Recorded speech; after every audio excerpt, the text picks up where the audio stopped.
Temática de nerd, modelo OZ e suas funcionalidades.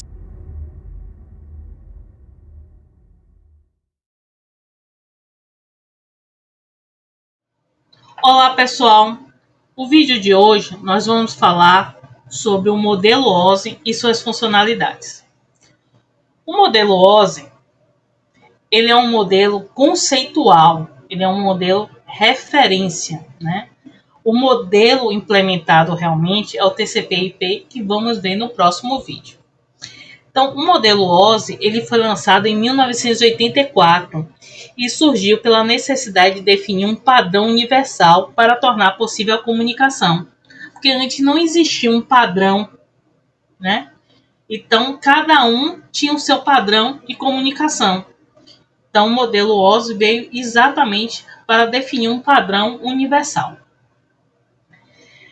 O modelo OZ ele possui 7 camadas, que são elas: camada de aplicação, que é a camada 7, a camada de apresentação, que é a camada 6, a camada de sessão, que é a camada 5, a camada de transporte, que é a camada 4, a camada de redes, que é a camada 3, a camada de enlace, que é a camada 2, e a camada física, que é a camada 1, e aqui temos o meio de transmissão.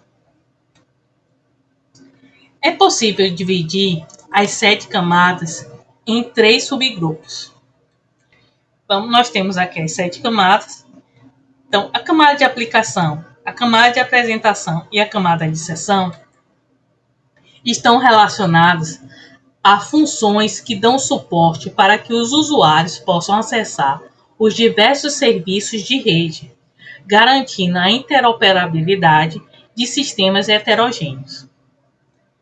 Já a camada de rede, a camada de enlace e a camada física estão relacionadas às operações ligadas aos aspectos da movimentação dos dados de um dispositivo para o outro, dando suporte às operações de rede. E a camada de transporte faz a interligação entre o suporte aos usuários e o suporte de rede. Ela vai permitir que os dados que chegaram nas camadas mais baixas estejam em condições de serem utilizados pelas camadas mais altas. Vamos agora falar um pouquinho sobre a camada de aplicação. Vamos ver o que ela faz.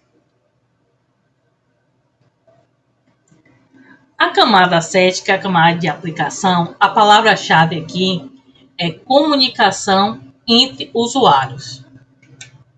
Veja essa imagem aqui. Temos 2 computadores se comunicando através de uma conexão de rede. Então, o que uma camada de aplicação faz? É a camada mais próxima do usuário. Ela funciona como porta de entrada para a rede ou sistema de comunicação. Podemos citar aqui, pessoal, algumas das aplicações oferecidas por essa camada. O serviço web, o serviço de correio eletrônico, o serviço de transferência de arquivo, o serviço de streaming de áudio e vídeo, o serviço de compartilhamento de arquivos.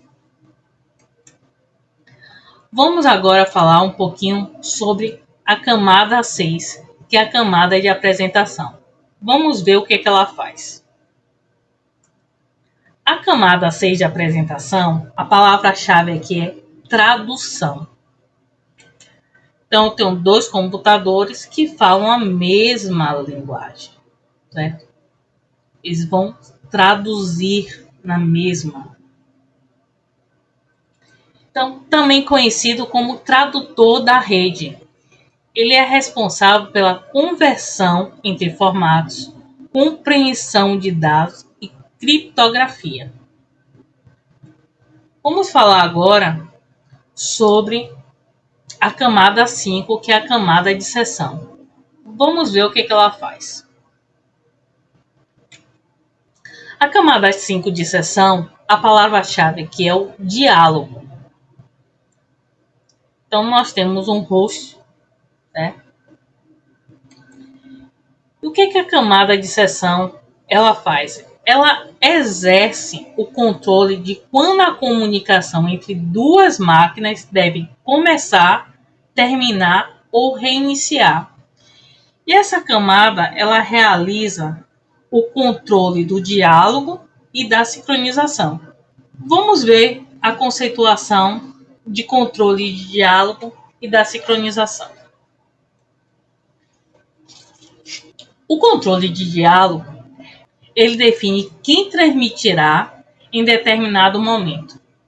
Ele oferece dois tipos principais de diálogo: half duplex, que é o tráfego entre dois sentidos singular, e o full duplex, tráfego em dois sentidos ao mesmo tempo.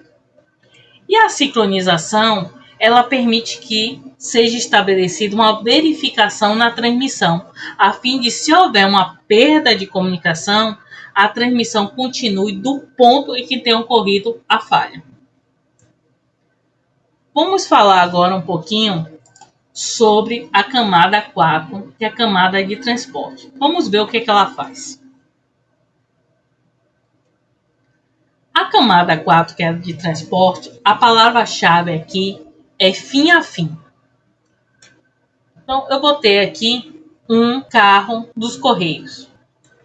O que a camada de transporte faz? Ela é responsável pelo transporte dos pacotes, garantindo o sucesso no envio e no recebimento de dados, incluindo a qualidade do serviço e a correção de erros fim a fim. Para que isso ocorra, diversas funções são necessárias. Vamos ver elas. Então, segmentação e remontagem. Os dados são recebidos e divididos em pedaços, segmentação de dados, e depois eles são remontados na ordem correta. Controle de erro fim a fim. Ele garante que os dados recebidos sejam completos e solicitando uma retransmissão caso não estejam. O controle de fluxo, ele controla a velocidade de transmissão, evitando que o processo na origem sobrecarregue o processo no destino. Então veja aqui uma analogia que eu fiz aqui, dois computadores aqui. Então pergunta: olá, com que velocidade eu posso enviar os dados? E o outro responde: eu estou ocupado agora, envie os dados devagar. Controle de conexão. Bem, a camada de transporte, ela pode ser orientada ou não à conexão. No serviço orientado à conexão, a camada de transporte será responsável por estabelecer a conexão entre os processos de origem e destino. Endereçamento do ponto de acesso ao serviço. O que seria isso? Ele é responsável por fazer a entrega para o processo correto, e para isso será utilizado o chamado endereço de porta. Ele indicará o serviço correto que deverá receber os dados. Você tem também o controle de congestionamento, que controla o tráfego que entra na rede.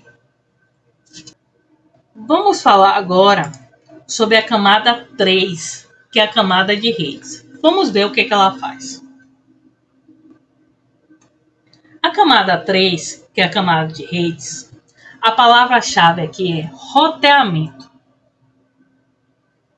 Então, imagine aqui uma carta, certo? E eu quero entregar ela até o destino. Então, grave essa carta aí. Então, o que a camada 3, que é de rede, faz? Ela é responsável por determinar o caminho da origem até o destino. Para cumprir isso, duas funcionalidades principais devem ser estabelecidas. Vamos ver quais são.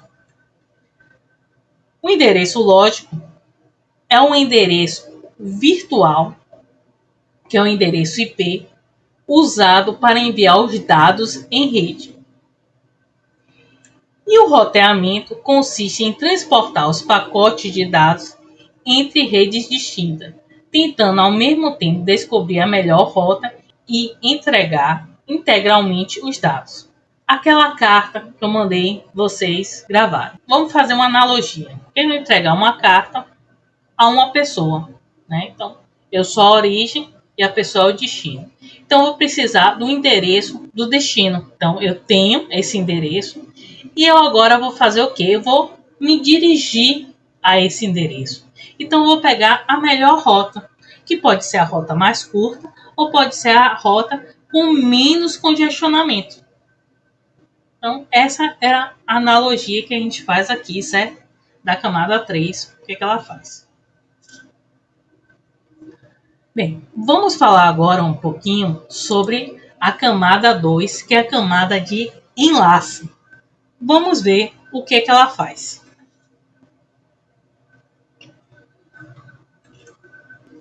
A camada 2 de enlace, a palavra-chave é controle. Então, imagine aqui um fiscal dos Correios. Então, é responsável por detectar e, se necessário, corrigir erros. Então, muitas das funções existentes na camada de transporte estarão presentes também na camada de enlace. Então, vamos ver quais são. Controle de fluxo. Então, ele observa o fluxo adequado dos dados do emissor para o receptor para não sobrecarregá-lo. Então, imagine aqui uma pessoa que fala muito rápido. E a outra pessoa não está conseguindo acompanhar a rapidez do que fala. Então, está sobrecarregando aqui. Controle de erro. O que seria o controle de erro? Ele observa que os dados entregues ao receptor estão livres de erros e confiáveis. Né? O controle de acesso ao meio. Né?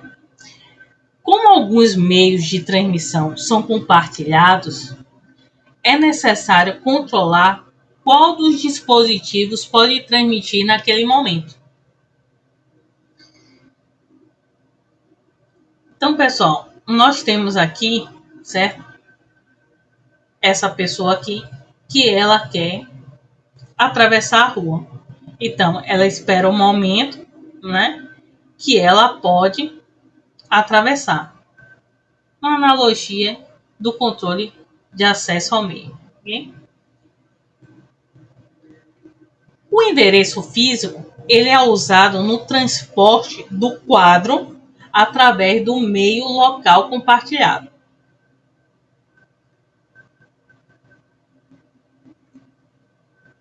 O enquadramento, ele vai receber os pacotes, ele vai encapsular em quadros para transmissão nos canais.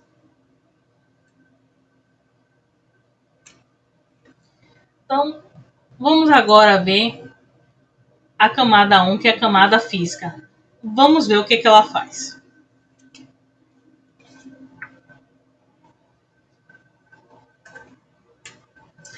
A camada 1 física, a palavra-chave aqui é bits.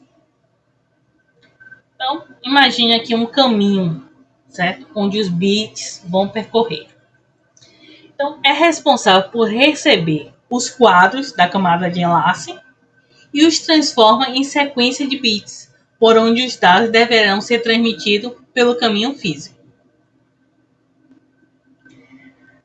Além disso, a camada física é responsável por, vamos lá ver, taxa de dados. Taxa de dados é responsável pela velocidade em que os bits são inseridos no meio de transmissão. Então, a velocidade de transmissão definirá a duração de um bit. Quanto maior a velocidade, menor a duração do bit e vice-versa. Isso quer dizer que quanto menor a velocidade, maior a duração do bit. Temos a sincronização dos bits. Ele fornece a sincronização dos bits através de um relógio, clock, que permite o correto sincronismo dos bits entre origem e destino. Temos a topologia física, que define a maneira em que os nós são organizados em uma rede, através de alguma topologia implementada. Nesse caso aqui, seria a topologia estrela. Quem ainda não viu o vídeo de topologia, dá uma olhada nos vídeos anteriores, ok? Vou deixar o link no final desse vídeo para vocês verem sobre topologia. Temos o modelo de transmissão, que define um modo de transmissão em um determinado meio, que pode ser simplex, então só existe envio de dados em um sentido. Então, um exemplo, a máquina A envia os dados para a máquina B e somente ela que envia os dados. O half duplex, os dados podem ser enviados nos dois sentidos, porém não simultaneamente. Então, por exemplo, a máquina A ela vai enviar os dados para a máquina B em um momento, e a máquina B envia em um outro momento os dados para a máquina A. Já o full duplex, os dados podem ser enviados simultaneamente. Então, a máquina A ela envia os dados para a máquina B e a máquina B também pode enviar simultaneamente os dados para a máquina A. Bem, pessoal, aqui nós temos uma tabela do resumo de tudo que a gente falou, certo? Nesse vídeo. Então, vamos lá recapitular. A camada de aplicação, que é a camada 7, o que ela faz? Ela vai possibilitar o acesso aos recursos da rede. A camada 6, que é a camada de apresentação, vai traduzir, criptografar e comprimir dados. A camada de sessão, que é a camada 5, vai estabelecer, gerenciar e encerrar sessões. A camada 4, que é a camada de transporte, vai prover a entrega confiável de mensagens processo a processo e recuperação de erros. A camada 3, que é a camada de rede, vai transferir pacotes da origem ao destino, fornecer ligação entre redes.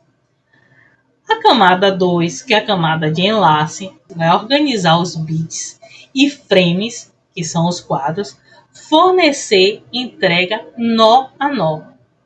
E a camada 1, que é a camada física, vai transferir bits através de um meio físico, prover especificações mecânicas e elétricas. Bem, pessoal, chegamos ao fim do nosso vídeo. Obrigado por assistir até aqui.